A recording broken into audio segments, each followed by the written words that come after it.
듣다 보면 내공이 쌓이는 방송 2시간 철학의 돌풀입니다. 남경태 선생님의 종횡무진 서양사 2권을 같이 공부하고 있습니다. 124쪽이고요. 27장 유럽을 낳은 전쟁입니다. 소제목은 화재를 부른 불씨입니다.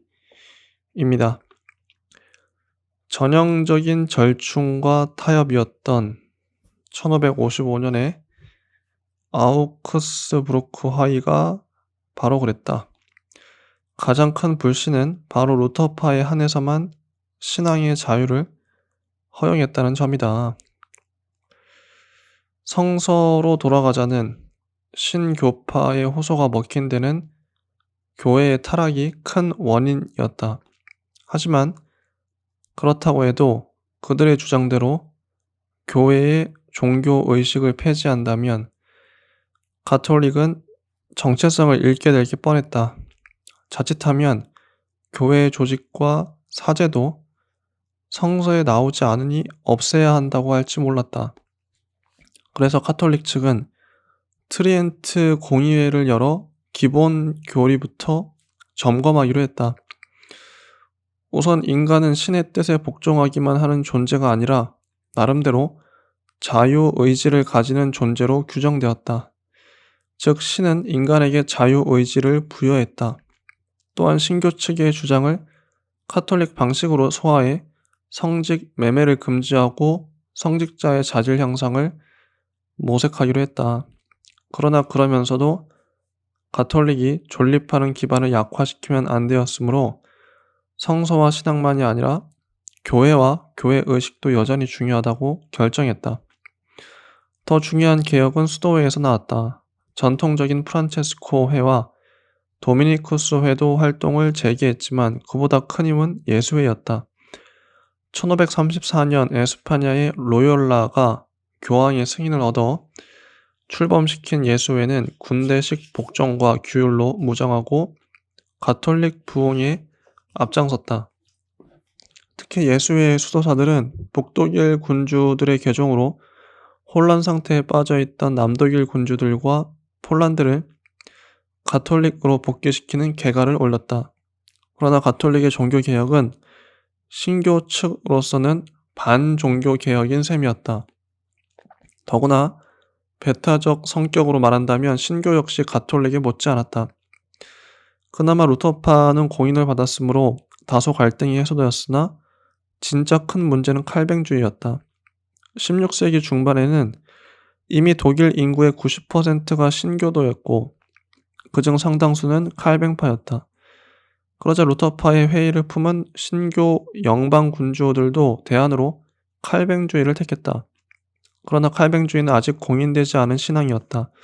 게다가 예수회의 활동으로 다시 종교적 보수화가 진행되기 시작했다. 프랑스에서 위구노가 승리를 거두는 모습을 지켜본 그들은 놀라움과 함께 큰 자욱과 고무를 받았다. 칼뱅파 군주들은 1608년 프리드리히를 중심으로 연합을 결성했다. 최소 목표는 자신들의 보위이고 최대 목표는 프랑스처럼 칼뱅파의 승리다. 남독일의 카톨릭 세력은 프랑스에서 카톨릭이 무너지는 것을 보고 잔뜩이나 긴장하고 있는 판에 칼뱅파 군주들이 뭉치자 자신들도 모종의 조치를 취해야 한다고 판단했다. 그래서 그들은 1609년 바이에른 대공 막시밀리안을 리더로 삼아 동맹을 결성했다. 아우구스부르크 화의를 성립시킨 페르디난트 1세의 손자 페르디난트 2세는 어린 시절부터 예수회의 교육을 받고 자란 카톨릭 골수분자였다. 1618년 그는 종교적 이단에서 정치적 반란 세력으로 탈바꿈한 보헤미아 귀족들에 대해 군사적 공격에 들어갔다. 이렇게 해서 30년 전쟁이 시작되었다. 이 전쟁은 명칭처럼 1618년에서 1648년까지 30년을 끌게 된다. 자, 여기까지가 첫 번째 소제목 단락이고요. 제가 중간중간 줄챈 데만 읽어서 맥락이 좀 엉성할 수 있는데 구체적인 내용은 책을 사서 읽어보시면 좋겠습니다. 너무 많아서 다 읽을 수가 없어요. 128쪽 국제전과 복마전입니다. 하마터면 2년 전쟁으로 끝날 뻔한 사건을 30년 전쟁으로 만든 것은 예상외의 변수인 덴마크였다.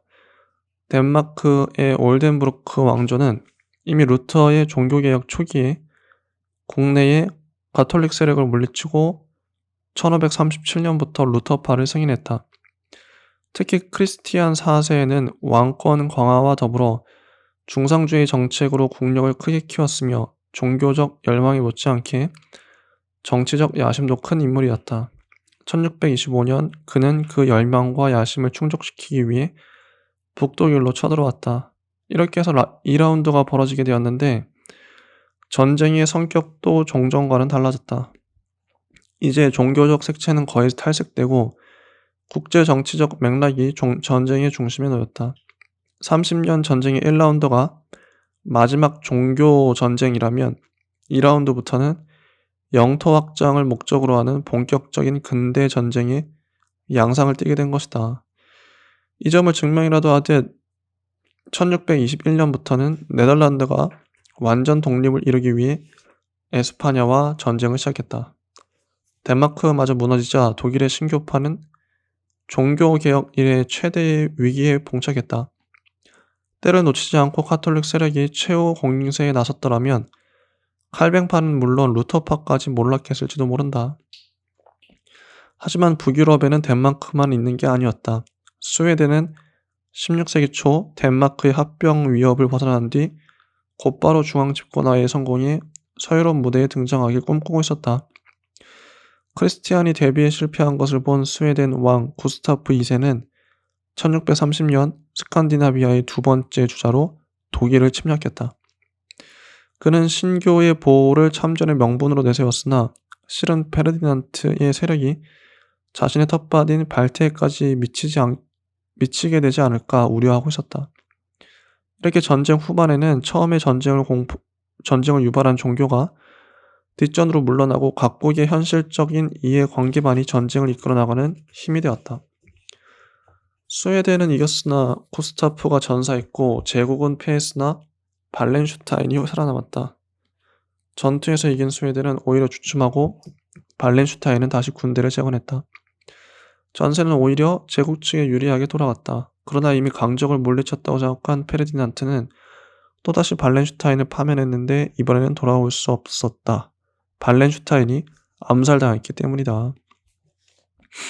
이제는 그러나 30년 전쟁의 클라이맥스는 이제부터다. 전쟁의 전면에 나섰던 두 영웅이 죽자 숨은 음모자가 나온 것이다. 그는 바로 프랑스의 리슐리에였다. 일찍이 구스타프를 부추겨 제국 공략에 나서게 한 사람도 그였으며 덴마크와의 전쟁에서 공을 세운 발렌슈타인을 파면하도록 페르디난트를 부추긴 사람도 그였다. 두 영웅 뒤에 숨은 모사꾼 리슐리에는 지금까지 이 전쟁이 기본적으로 에스파냐와 바이에른의 카톨릭 세력을 등에 업은 합스부르크 제국과 기타 유럽의 신교 국가들의 대표 주자인 프랑스 간의 전쟁이라는 사실을 잘 알고 있었다. 이제는 리슐리에가 직접 나서 전쟁을 매듭지을 때다.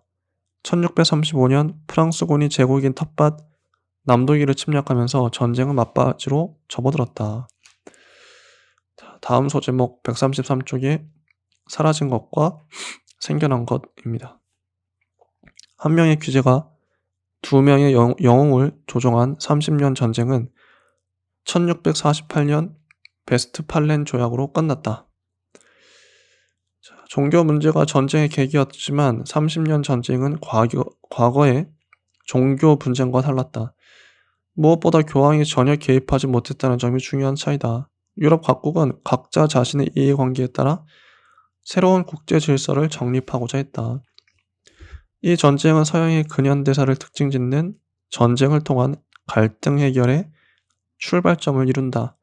쉽게 말하면 이 전쟁을 계기로 이후의 전쟁들은 전부 근대적 영토 전쟁이며 서양 세계는 수백 년간 대규모 국제전의 혼란기에 접어들게 된다. 그 마지막 전쟁이 바로 20세기의 제2차 세계대전이다. 많은 나라가 개입하고 이해관계가 얽히고 설킨 탓에 전쟁의 결과를 마무리하는 베스트팔렌 조약의 농공행상도 매우 복잡했다. 전쟁의 숨은 주역 프랑스는 알자스 로렌을 손에 넣었고 스웨덴은 발트의 제해권을 얻었으며 네덜란드는 에스파냐의 지배에서 완전히 독립했다. 전쟁 기간 독일 지역에서는 무려 800만 명이 희생되었으며 스웨덴에 약탈당한 마그데부르크를 위시해 전국이 폐허로 변했다. 그러나 합스부르크 제국이 사실상 붕괴하면서 제국에 속해 있던 영방국가와 자치도시들은 완전한 주권과 독립을 얻었다. 그 덕분에 독일에도 이제 강력한 국가를 중심으로 절대왕정 체제가 출현할 수 있게 되었다. 그 대표 주자가 프로이센이었다. 30년 전쟁이 역사상 최초의 국제전이었듯이 베스트팔렌 조약도 유럽의 역사만이 아니라 그때까지 지구상 어느 지역의 역사에서도 없었던 최초의 명실상부한 국제조약이었다. 종전까지 모든 조약에서 항상 가장 중요한 관심사인 종교 대신 베스트팔렌 조약에서 관심이 초점이 된 것은 주권과 영토의 문제였다. 아직 주권이 확립되지 못한 국가들, 네덜란드, 스위스, 독일의 영방 국가들은 주권을 주장했고 주권이 안정된 국가들, 프랑스, 스웨덴, 덴마크는 더 많은 영토를 확보하려 했다.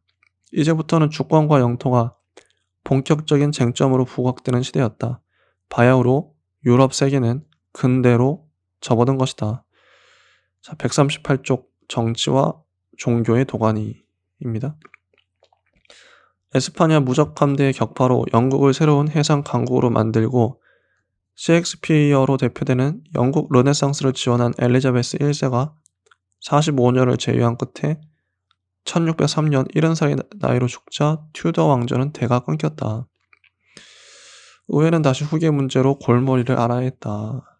이 부분이 뒤에가 되게 복잡한데 이거는 디테일한 건 넘어가도록 하겠습니다. 이거 직접 읽어보시면 될 것 같아요. 새 왕조를 개창한 왕답지 않게 제임스 1세는 초장부터 반동적으로 나아갔다.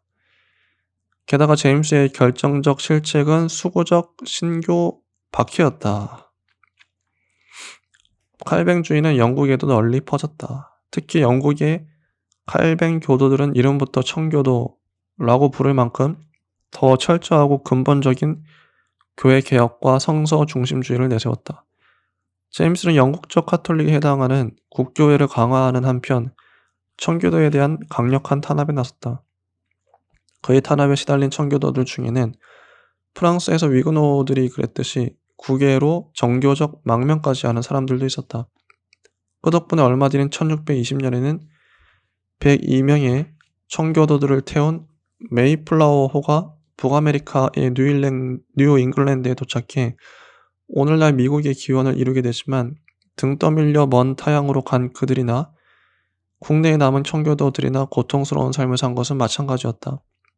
왕건과 의회의 대립, 국교도와 청교도의 대립, 정치와 종교에서 팽팽히 맞선 이 두 가지 대립은 점차 하나의 전선을 형성했다. 왕과 주교는 더욱 밀착되었고 그들만큼은 아니지만 의회와 청교도도 한몸이 되기 시작했다. 찰스가 재정 문제를 타개하고자 마련한 자리에서 의회는 권리청원을 들이밀었다. 권리청원의 가장 중요한 내용은 국왕이 의회의 동의를 구하지 않고 마음대로 세금을 징수할 수 없도록 한다는 것이었다. 400년 전의 존처럼 찰스도 일단 의회 앞에 무릎을 꿇을 수밖에 없었다. 그는 이후 11년 동안이나 의회를 무시한 채 측근인 로드 대주교와 스트래퍼드 백작을 중용해 마음껏 전제 정치를 펼쳤다. 물론 의회의 감시 기능이 마비되었으므로 종전처럼 세금은 국왕이 마음대로 매겼으며 심지어 불법 과세도 서슴지 않았다. 1637년 로드 대주교가 스코틀랜드의 영국 국교의 신앙을 강요하려다 반발을 사 스코틀랜드와 전쟁이 벌어졌다. 스코틀랜드의 완강한 저항으로 전쟁은 길어졌고 찰스는 다시 전비가 필요했다. 그리하여 1640년에 실로 오랜만에 왕의 요청으로 의회가 소집되었다. 오랫동안 소집되지 않았던 것을 시위하기라도 하듯이 이 의회는 이후 13년이나 지속되었기에 장기의회라고 부른다. 다음에 144쪽 크로멜 왕조라는 소제목입니다. 의회는 왕이 자의적으로 행사하던 사법권과 종교재판권을 제한했고 2명의 흉적 로드와 스트래퍼드를 처단하라고 요구했다. 어쩔 수 없이 찰스는 전행의 도구였던 성실 법원과 고등 종무관 재판소를 닫았으며 스트래퍼드를 처형하고 로드를 런던탑에 가두는 것으로 읍참 마법을 대신했다. 물론 왕이 부과한 각종 불법 세금은 금지되었다. 1641년 전통적 카톨릭권인 아일랜드에서 카톨릭 영맹이 결성되어 아일랜드 독립의 기치를 높이 올린 것이다. 대륙에서는 신교와 구교의 갈등만 일어나는 데 비해 영국에서는 국교회가 신교인 청교도와 구교인 카톨릭을 모두 배척했으므로 종교 갈등의 양상이 복잡했다. 불안한 평화를 이루고 있던 찰스와 의회는 이 아일랜드 반란을 진압하는 문제를 놓고 결정적으로 갈라선다. 의회가 진압군의 지휘권을 왕에게 내주지 않자 찰스는 독자적으로 군대를 편성했다.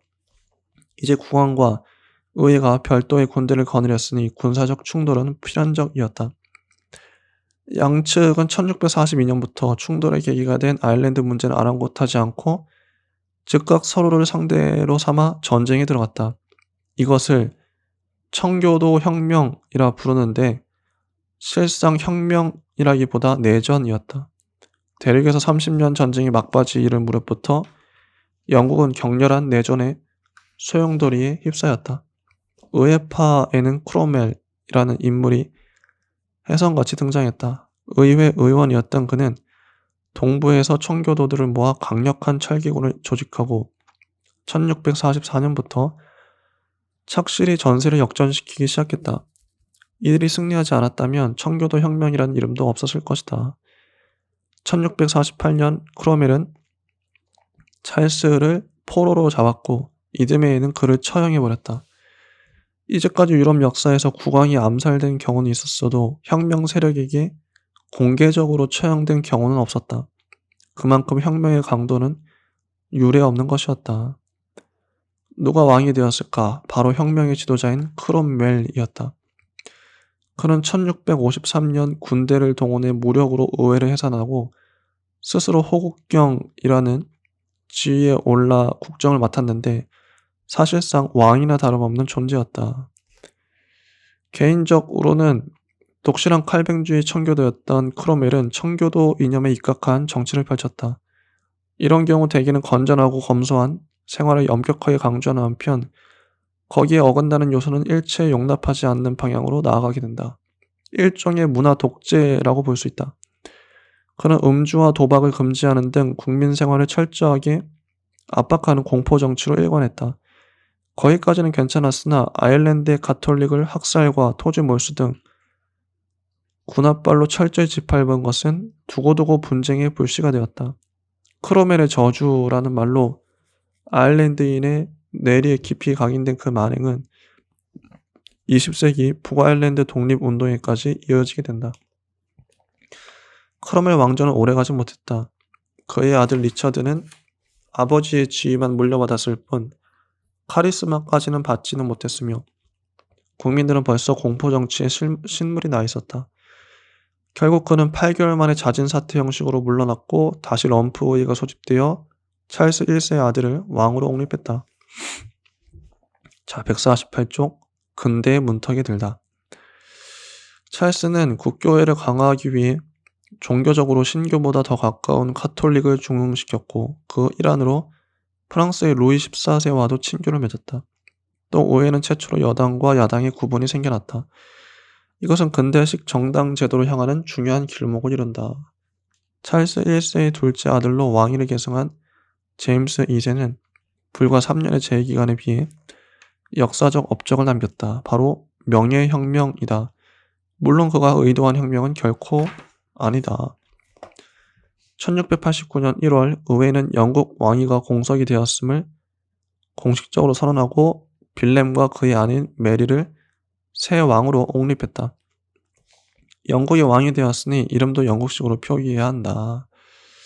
그래서 빌렘은 역사에 윌리엄 3세로 기억되었고 메리는 메리 2세가 되었다. 피 한 방울 흘리지 않고 그래서 명예혁명이라는 이름이 붙었다. 영국 왕위를 얻은 윌리엄 3세로서는 영국 의회의 위력을 새삼 실감하지 않을 수 없었다. 그렇잖아도 의회 덕택에 왕이 된 그로서는 의회의 말을 무조건 따를 수밖에 없었다. 반면 의회는 스튜어트 왕실의 피가 섞이지 않은 외국인 왕을 전적으로 믿을 수는 없었다. 서로의 의심이 맞아떨어져 의회는 오해를 무시하지 말라는 보장 각서를 내밀었고 윌리엄은 기꺼이 서명을 보탰다. 이것이 마그나 카타, 권리 청원과 함께 영국 의회사의 3대 문서로 간주되는 권리 장전이다. 내용보다 중요한 게 형식이다. 국왕의 선택과 즉위에 결정적 영향력을 행사한 영국 의회는 권리 장전을 성립시킴으로써 왕권의 한도까지 통제하는 권한을 얻게 되었다. 이제 의회는 왕권보다 우위에 있음이 여실히 증명된 것이다. 대륙의 모든 나라가 일제히 왕권을 강화하는 절대주의의 시대에 영국은 일찌감치 거기서 탈피해 의회주의의 새로운 노선으로 나아갔다. 이로써 유럽은 물론 세계적으로도 최초인 근대적 입헌 군주국이 생겨났다. 결과적으로 볼 때 윌리엄 3세는 의회가 권력을 장악하는 데 이용된 도구에 불과했다. 하노버 왕조가 오늘날 영국 왕실로 이어진다. 이후 영국의 왕들은 국가를 상징하는 꽃의 역할만 했을 뿐 실제 정치에 크게 관여하지 않았다. 왕은 군림하되 통치하지 않는다라는 입헌군주제의 기본 원리가 확립된 것이다. 네, 여기까지가 27장 유럽을 낳은 전쟁이라는 제목의 파트였습니다. 이게 대략 한 책으로 보면 30쪽 가량 되는 분량인데 이걸 다 읽으면 1시간 정도 걸릴 거예요. 하지만 제가 줄친 부분만 읽어서 한 20분 정도 시간이 나왔습니다. 그래서 여러분들은 이 전체적인 맥락 디테일들을 알고 싶으시다면 꼭 이 남경태 선생님의 종횡무진 이 시리즈 서영사 사서 한번 읽어보시길 바랍니다. 그럼 다음 시간에 뵙겠습니다. 네, 감사합니다.